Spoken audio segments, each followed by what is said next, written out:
মূল্যে কৃষকদের ঋণের ব্যবস্থা করবেন। আমরা যেন সঠিক সময়ে স্বল্প মূল্যে কৃষকদের জন্য আমরা ঋণ দিতে পারি, সে ব্যবস্থা তারেক রহমানের কাছে আমার প্রথম অনুরোধ। এই জিয়া রহমান আমাদের চাইনিজ মেশিন এনেছে, এই বিদেশ থেকে ধান এনেছে। এই চাইনিজ ধান যদি বাংলাদেশে না আসতো আমাদের এই মানুষ বাঁচত না। নদীর এলাকা আঙ্গন নদীর ব্যবস্থা চাই।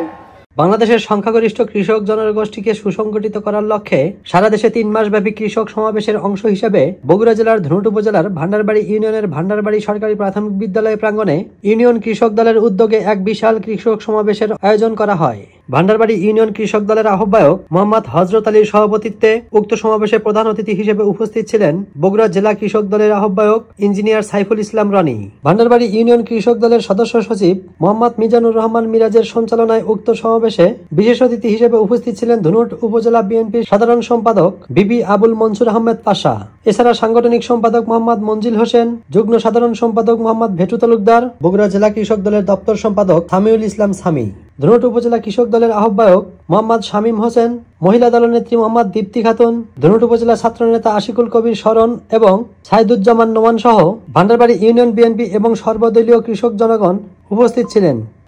আপনারা জানেন, দীর্ঘদিন যাবৎ একটি অবৈধ সরকার ক্ষমতায় ছিল, জোর করে চেপে বসে। এখানে কৃষকের দিকে তাকালে তাদের সময় ছিল না, কারণ কৃষকের কাছ থেকে ভোট নেওয়ার প্রয়োজন হয়নি। তারা মানুষের ভোটের অধিকার, হাতের অধিকার, মৌলিক স্বাধীনতা, কথা বলার অধিকারকে কেড়ে নিয়েছিল।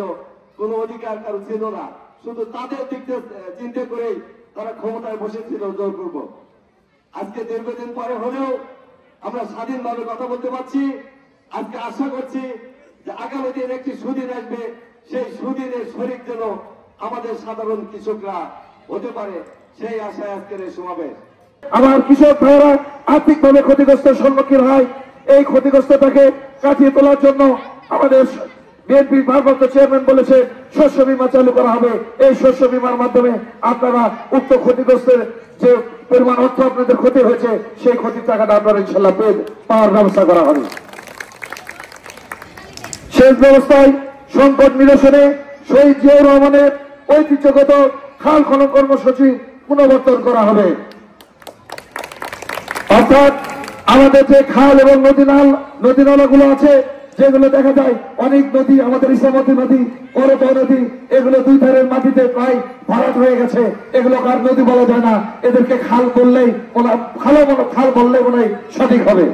আমরা যদি সরকার গঠন করতে পারি যে আগামীতে এই নদীগুলো খাল খনন করা হবে, যাতে এখানে পানি সবসময় পানি থাকবে, তাহলে আমার কৃষক ভাইরা এখান থেকে পর্যাপ্ত পানি নিয়ে তাদের সেচের কাজে ব্যবহার করতে পারবে। পাশাপাশি ডাইরেক্ট পাইপলাইন পদ্ধতি সম্পন্ন করার উদ্যোগ বিশেষভাবে গ্রহণ করা হবে, যাতে এই পানিগুলো নষ্ট না হয়ে যায়। কৃষকের স্বার্থ এবং উন্নয়ন সহ যাবতীয় অর্থনৈতিক বিকাশের জন্য কৃষি ভিত্তিক শিল্প কারখানা ব্যাপক ভিত্তিক করে তোলা বিশেষভাবে উদ্যোগ গ্রহণ করা হবে। সমবায় ভিত্তিক চাষ পদ্ধতি চালু করার উদ্যোগ গ্রহণ করা হবে। বিনা অথবা স্বল্প সুদে কৃষি ঋণ কৃষকদের মাঝে সঠিকভাবে বিতরণের ব্যবস্থা করা হবে।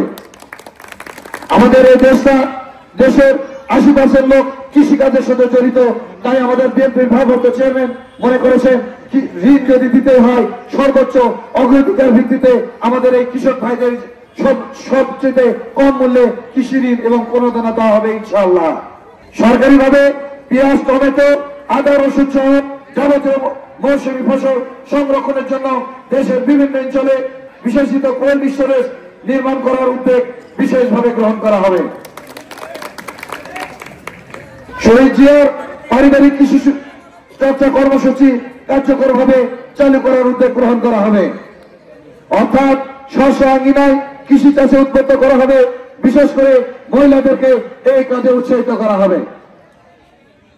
কৃষকের মাঝে স্বল্প মূল্যে গুণগত মানসম্মত বীজ বিতরণের লক্ষ্যে দেশের বিভিন্ন অঞ্চলে বীজ উৎপাদন ও প্রক্রিয়াজাতকরণ কেন্দ্র নির্মাণ, স্থায়ীভাবে বীজ সমস্যা সমাধানের লক্ষ্যে কেন্দ্র বীজ উৎপাদন, বিতরণ ও বিপণন কর্তৃপক্ষ গঠন করে কৃষি বীজ ব্যাংক তৈরি করার উদ্যোগ বিশেষভাবে গ্রহণ করা হবে, যাতে আমাদের কৃষক ভাই ও বোনেরা অল্প মূল্যে কৃষি বীজ সংগ্রহ করতে পারে এবং উন্নত কৃষি বীজ সংগ্রহ করতে পারে সেই ব্যবস্থা গ্রহণ করা হবে ইনশাআল্লাহ। জাতীয় বাজেটে কৃষিতে মোট জিডিপির 7% বরাদ্দ দেওয়া হবে, যাতে কৃষিতে সবুজ বিপ্লব ঘটানো যায়, এটি আমাদের নেতার উদ্দেশ্য। প্রান্তিক কৃষকদের প্রাথমিক কৃষি শিক্ষা চালু করার উদ্যোগ গ্রহণ করা হবে। আমাদের যে কৃষক ভাইরা মাথার ঘাম পায়ে ফেলে আমাদেরকে খাওয়াচ্ছেন, তাদেরকে স্বশিক্ষায় শিক্ষিত করা এবং তাদেরকে সর্বোচ্চ অগ্রাধিকার ভিত্তিতে শিক্ষিত করা যায় কিনা, এই প্রকল্পটি আমাদের বিশেষভাবে উদ্যোগ গ্রহণ করা হবে। শস্য মারাইয়ের জন্য স্থানীয় খাত জমিগুলো শস্য মারাইয়ের উপযুক্তি করে তুলে প্রকৃত ক্ষুদ্র মাঝারি কৃষকদের মাঝে বরাদ্দ দেওয়ার জন্য উদ্যোগ গ্রহণ করা হবে। মহিলা কৃষক ও মহিলা কৃষি শ্রমিকদের উৎসাহিত করে কৃষিতে মহিলাদের অংশগ্রহণ বাড়ানোর জন্য উদ্যোগ গ্রহণ করা হবে। এটি ছিল আমাদের বিএনপি ভারপ্রাপ্ত চেয়ারম্যান জনাব তারেক রহমানের লিখিত বার্তা। এটি আমার নিজস্ব কোনো কথা নয়। এখন আপনারা আপনাদের মূল্যবান মতামত দিয়ে আমাদের এই সোনার বাংলাদেশকে কিভাবে সবুজ বিপ্লব ঘটানো যায়, আপনারা সেই ব্যাপারে আমাদেরকে সহযোগিতা করবেন।